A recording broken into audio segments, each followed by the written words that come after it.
Hello बच्चों, कैसे हैं आप सब। उम्मीद करता हूँ आप सभी बहुत अच्छे होंगे। आज हम सॉल्व कर रहे हैं कक्षा 5 की विषय पर्यावरण। ठीक है, जिसका टॉपिक है जाए तो जाए कहाँ। ठीक है, चलिए देखते हैं एक प्रश्न ये क्या कहते हैं, क्या समझने को मिल रहा है हमें। प्रश्न 1 है, गांव से लोग शहरों में क्यों आते हैं। तो ये मैं बताना चाहूँगा क्योंकि गांव में रोजगार के अवसर कम होते हैं,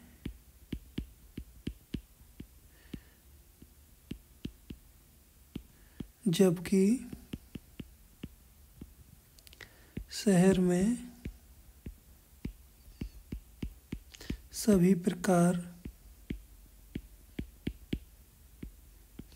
के रोजगार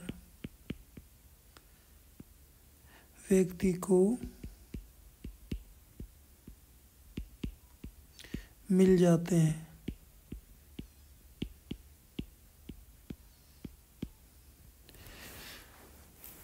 और शहरों में अत्याधुनिक सभी प्रकार की सुविधाएं भी मिलती हैं। और शहरों में सभी प्रकार की सुख सुविधाएं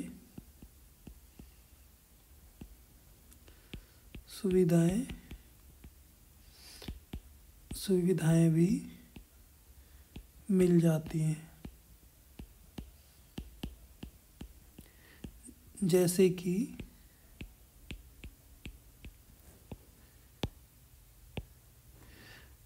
अच्छी शिक्षा,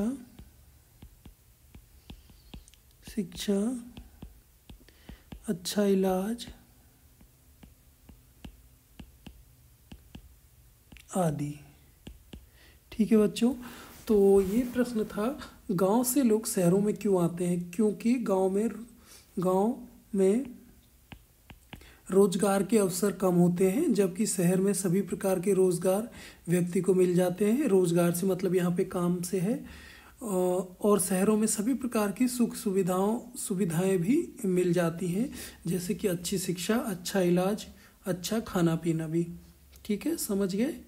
चलिए आगे बढ़ते। विभिन्न प्रकार के विकास कार्य जैसे नदी पर पुल बनाना आदि गांव के लोगों के जीवन को किस प्रकार से प्रभावित करता है। ठीक है, चलो इसका आंसर हम लिखेंगे।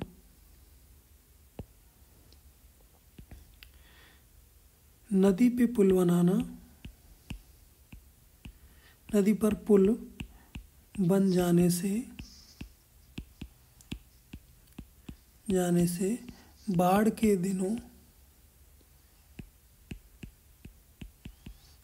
के दिनों में या अधिक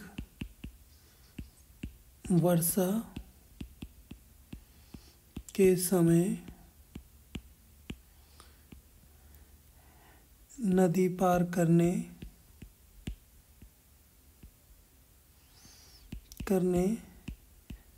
में आसानी होती है। एवं इसी प्रकार से यदि गांव में पक्की सड़कें हों तो आने जाने में भी सुविधा लोगों को होती है, और ये आम लोगों का जीवन बहुत ही सुविधाजनक बना सकता है। ठीक है,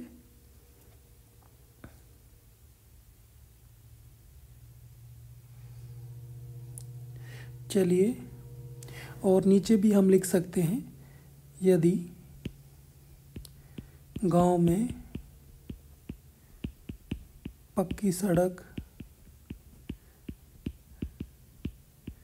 एवं गंदे पानी के लिए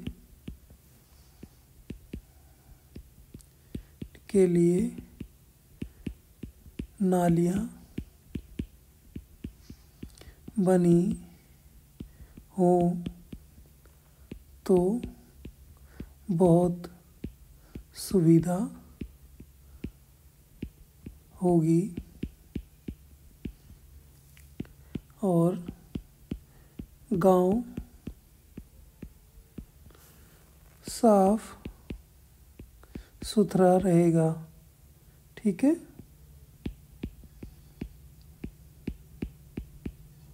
चलिए, ये क्वेश्चन था कि विभिन्न प्रकार के विकास कार्य जैसे नदी पर पुल बनाना आदि गांव के लोगों को जीवन को किस प्रकार से प्रभावित करते हैं। तो यहाँ पे मैं आंसर इसका होगा, नदी पर पुल बन जाने से बाढ़ के दिनों में या अधिक वर्षा के समय नदी पार करने में आसानी होती है। यदि गांव में पक्की सड़क एवं गंदे पानी के लिए नालियां बनी हो तो बहुत सुविधा होगी और गांव साफ सुथरा रहेगा। ठीक है। चलिए, ये 2 क्वेश्चन आपके हो गए हैं। नंबर 3 क्वेश्चन पे आते हैं, अपने पड़ोस से आप क्या क्या सीखते हैं। ठीक है।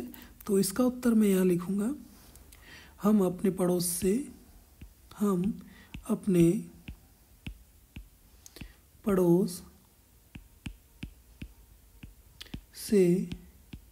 एक दूसरे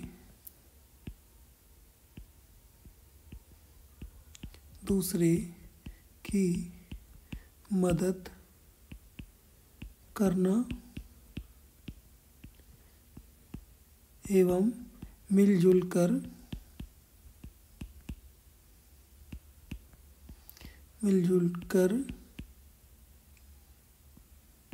रहना सीखते हैं। बुरे समय में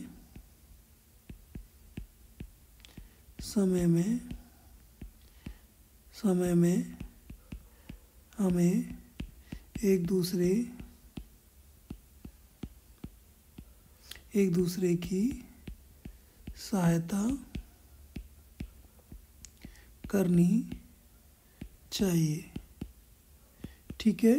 तो ये क्वेश्चन था कि आप अपने पड़ोस से क्या क्या सीखते हैं। तो मैंने लिखा है, हम अपने पड़ोस से सीखते हैं एक दूसरे की मदद करना एवं मिलजुल कर रहना। ठीक है। और बुरे समय में एक दूसरे की मदद करना, सहायता करना। ठीक है। चलो आगे बढ़ रहे हैं। स्थान परिवर्तन के कारण लोगों को किन किन समस्याओं का सामना करना पड़ता है। तो यहाँ पे इसका उत्तर मैं लिखूँगा, स्थान जब परिवर्तन करने हैं। ठीक है। चलो, जब हम स्थान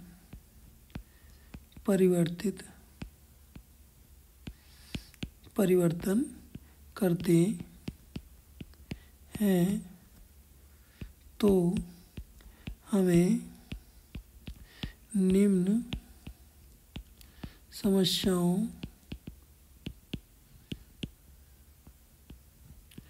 का सामना करना पड़ता है,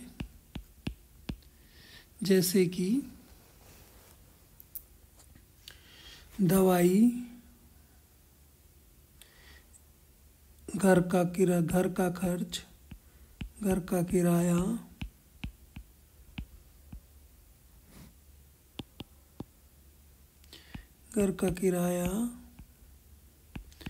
दवाई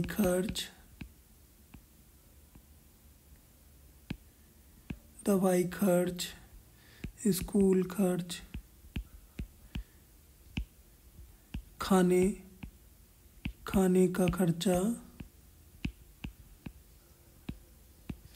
आदि।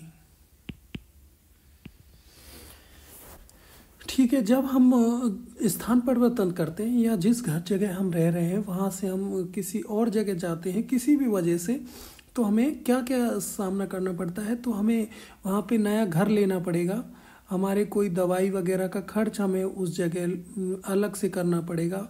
हो सकता है हमें दवाई अधिक महंगी मिल रही हो, यहाँ रह रहे हो तो हमें फ्री में मिल रही हो, अलग जगह हमें पैसे देने पड़ रहे हो। स्कूल हमारा चेंज होगा, स्कूल का खर्चा बढ़ेगा। खाने का खर्चा हमें हो सकता है वहाँ पे महंगी मिल रही हो चीज़ें खाने के लिए, तो इस तरीके के हमें बहुत सारी समस्याओं का सामना हमें करना पड़ता है। ठीक है, अगला प्रश्न है, हम नदियों पर बांध क्यों बनाते हैं? तो इसका आंसर हम लिखेंगे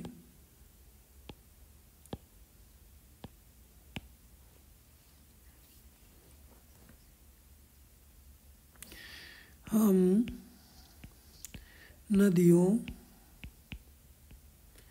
पर बांध इसलिए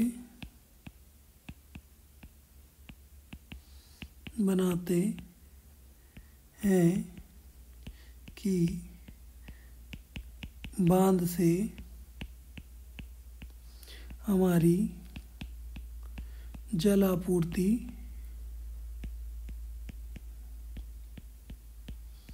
पूरी हो सके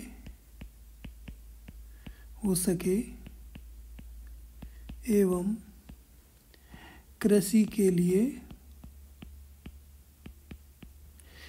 के लिए भी पर्याप्त पानी हमें मिल सके। ठीक है, यदि 1-2 साल बारिश भी नहीं होती है तो हम भी फिर भी बांध से हमारे पानी का यूज़ कर सकते हैं, क्योंकि बांध में बहुत सारा पानी स्टोर करके रखा जाता है।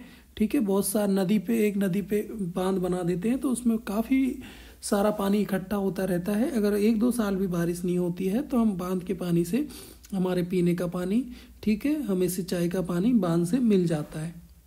समझ गए बच्चों? बहुत आसान था ना? पता चल गया आपको बांध क्यों बनाते हैं? चलिए प्रश्न नंबर 6 पे आते हैं।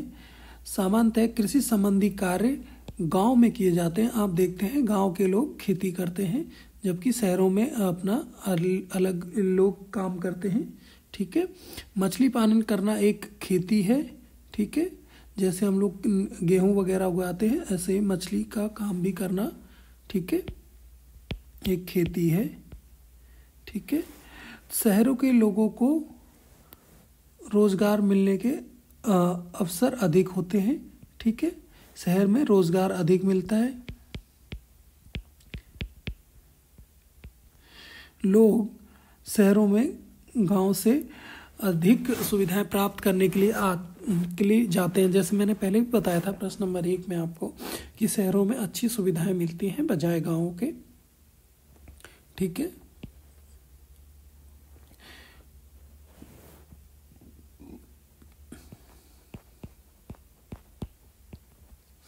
खेती और विद्युत का अधिक से अधिक उत्पादन करने के उद्देश्य के लिए बांध बनाए जाते हैं।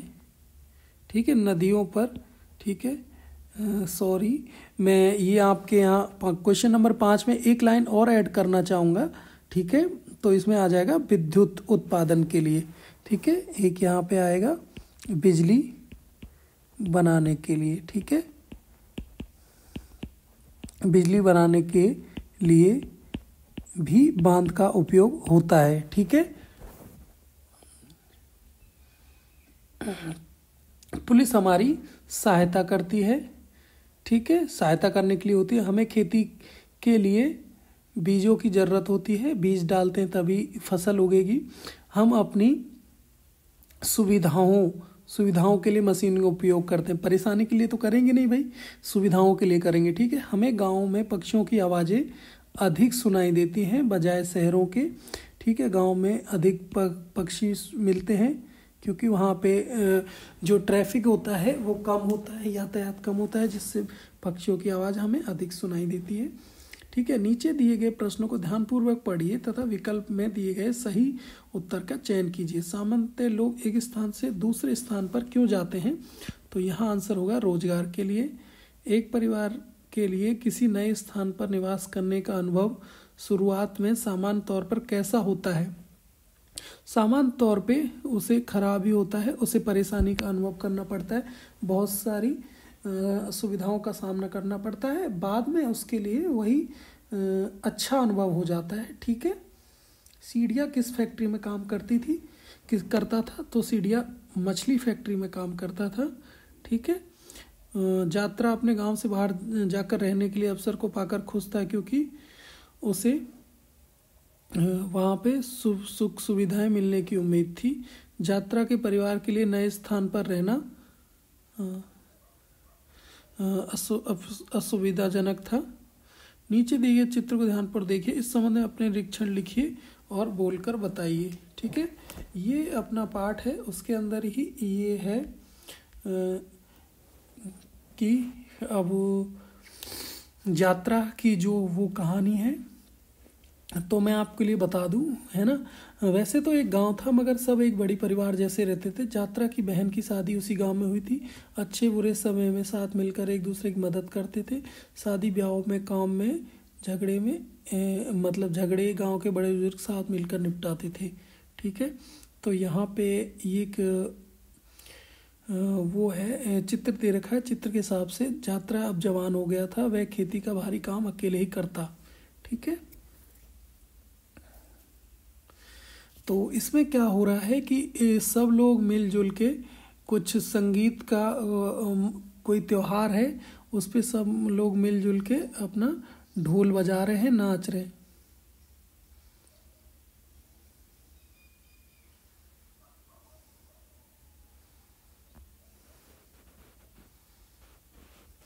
चलिए, तो यहाँ पे लिखेंगे यात्रा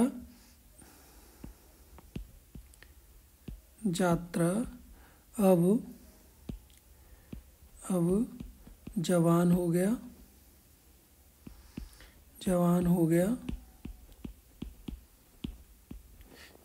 गया था। वह खेती के सारे काम कर रहा है। वह खेती के सारे काम करता है।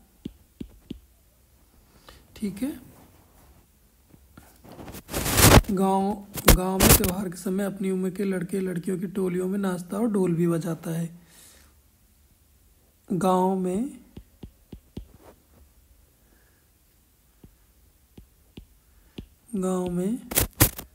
त्योहार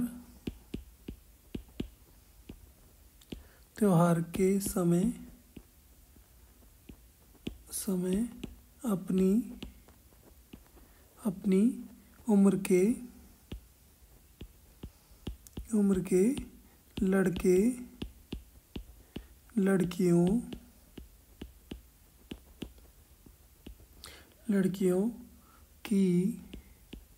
लड़कियों की टोली में नाचता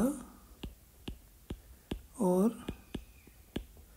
ढोल भी बजाता है। ठीक है, ये जो यात्रा है वह अपनी उम्र के लड़के लड़कियों के साथ ढोल भी बजाता है और नाचता भी है। ठीक है, समझ गए। चलिए, शाबाश। चलो आगे बढ़ते हैं। जीवन कौशल सप्ताह 26।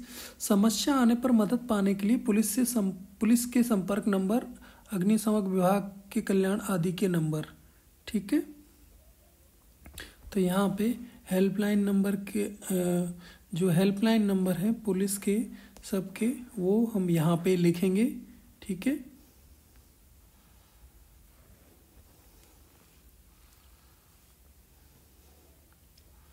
चलिए, तो हमें दैनिक जीवन में किसी भी समस्या का सामना करना पड़ सकता है। हमें प्रतिकूल परिस्थितियों में खुद को शांत रखने के विषय में जागरूक होना चाहिए। ठीक है, यहाँ पे क्या लिखा है, परिस्थितियों में खुद को शांत रखने के विषय में जागरूक होना चाहिए और समाधान के लिए सकारात्मक दृष्टिकोण रखना चाहिए। ठीक है, हमें पॉजिटिव सोच रखनी चाहिए, हिम्मत नहीं हारनी चाहिए।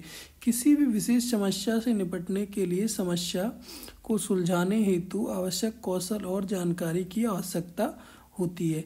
ठीक है, किसी भी प्रॉब्लम को सॉल्व करने के लिए हमें टेक्निक चाहिए, कोई कौशल चाहिए, अच्छी जानकारी हमें होनी चाहिए। ठीक है, हमें समस्या के संदर्भ में विशेष नंबरों संसाधनों का उपयोग करना चाहिए। इन नंबरों पर झूठी कॉल करके हमें कोई शरारत नहीं करनी चाहिए, अन्यथा हम इसके लिए जवाबदेह होंगे। ठीक है, हमें ऐसी कोई शरारत भी नहीं करनी चाहिए कि झूठा कॉल मिला दें। ठीक है, शिक्षकों और अभिभावकों के लिए नोट, छात्रों को समस्या आने पर पुलिस अग्निशमन विभाग, बाल कल्याण समिति आदि मदद प्राप्त करने के लिए विषय, वीडियो, कहानी, चित्रों के माध्यम से जागरूक करेंगे। तो छात्रों के लिए गतिविधियाँ, ठीक है। पुलिस और अग्निशमन विभाग की हेल्पलाइन नंबर क्या है? चलिए, पुलिस के नंबर आप सभी को पता है ना, तो पुलिस के नंबर हैं 100, ठीक है। और अग्निशमन विभाग के नंबर हैं फायर ब्रिगेड के 101, ठीक है। फायर, ठीक है, कहीं आग लग जाती है तो हमें फायर ब्रिगेड का 101 पे कॉल करना चाहिए। यदि कोई आपको बुरे स्पर्श के रूप में स्पर्श करता है तो आपके शिक्षक या माता पिता को कौन सा हेल्पलाइन नंबर डायल करना चाहिए? चाइल्ड केयर हेल्पलाइन नंबर 1098, ठीक है बच्चों।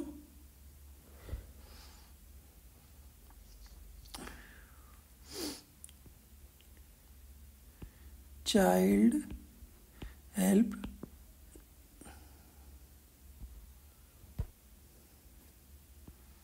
हेल्पलाइन, ठीक है। बच्चों की जो है मदद के लिए कौन सी हेल्पलाइन नंबर है? 1098, ठीक है। आपको यदि कोई बुरे स्पर्श करता है, बैड टच करता है, तो आपको, ठीक है, इन नंबरों पे फ़ोन करके बताना है या अपने टीचर को बताना है, ठीक है। तो कौन सा नंबर है? 1098। आप सभी को भी ये याद करना होगा, ठीक है। आपदा प्रबंधन सेवाओं हेतु क्या नंबर है? ठीक है, तो आपदा प्रबंधन के लिए यहाँ पे, ठीक है, कोई सी भी मेडिकल हेल्पलाइन हो आपको, तो इमरजेंसी नंबर के लिए आपको यहाँ पे डायल करना है। जैसे बाढ़, भूकंप, तूफान, ठीक है, इनके लिए आपको नेशनल इमरजेंसी नंबर है, ठीक है, 112, ठीक है। राष्ट्रीय आपदा नंबर, आपदा नंबर, ठीक है, क्या है? 112, 112, ठीक है। ये राष्ट्रीय आपदा नंबर है। जैसे भी कोई आपदा आपको पड़े, भूकंप है, बाढ़ है, ठीक है, उस पर आप कर सकते हैं। और यदि आपको मेडिकल हेल्प चाहिए तो आप 108 डायल कर सकते हैं। किसके लिए? मेडिकल हेल्प के लिए।